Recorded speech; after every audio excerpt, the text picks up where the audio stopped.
क्या आप जानते हैं भारत की आज़ादी की शुरुआत कहाँ से हुई थी? दिल्ली के दिल में लाल पत्थरों से बना एक विशाल किला खड़ा है। हजारों सैलानी इसे देखते हैं, तस्वीरें लेते हैं, लेकिन बहुत कम लोग जानते हैं कि इसकी दीवारों में मुगल सल्तनत, विदेशी आक्रमण, क्रांति और आज़ादी सबकी कहानी कैद है। इस कहानी का नाम है लाल किला। 17वीं सदी मुगल साम्राज्य अपने शिखर पर था। बादशाह शाहजहां, जिन्होंने ताजमहल बनवाया, उन्होंने राजधानी को आगरा से दिल्ली लाने का फैसला किया। नई राजधानी बनी शाहजहानाबाद, आज की पुरानी दिल्ली, और इसी राजधानी के लिए उन्होंने एक भव्य किला बनवाया।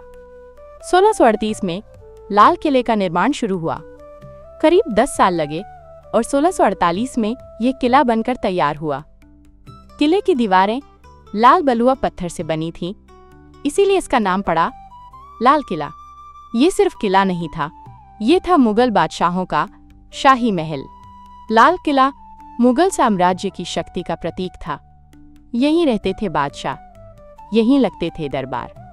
दीवाने आम में आम जनता की फरियाद सुनी जाती और दीवाने खास में राजनीति के बड़े फैसले होते। यहाँ बने रंग महल, खास महल, मोती मस्जिद, नहरे बहिश्त, स्वर्ग की नहर कहा जाता है। इस महल में पानी की नहरें बहती थीं, फूलों की खुशबू रहती थी और सोने चांदी से सजावट होती थी। लाल किला मुगल शान का सबसे बड़ा प्रतीक बन गया। लेकिन वक्त हमेशा एक सा नहीं रहता। 1739 में ईरान का आक्रमणकारी नादिर शाह दिल्ली पर टूट पड़ा। उसने दिल्ली को लूटा, लाल किले को लूटा और यहीं से ले गया कोहिनूर हीरा और मयूर सिंहासन, पीकॉक थ्रोन। इसके बाद मुगल साम्राज्य कमजोर होता चला गया।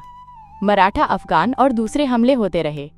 लाल किला धीरे धीरे अपनी शान खोने लगा। 19वीं सदी आते आते अंग्रेजों ने भारत पर कब्जा कर लिया। 1857 में भारत इस क्रांति का केंद्र बना। लाल किला अंतिम मुगल बादशाह बहादुर शाह जफर यहीं से विद्रोहियों का प्रतीक बने। लेकिन अंग्रेजों ने क्रांति कुचल दी। बहादुर शाह जफर को गिरफ्तार किया गया और रंगून भेज दिया गया।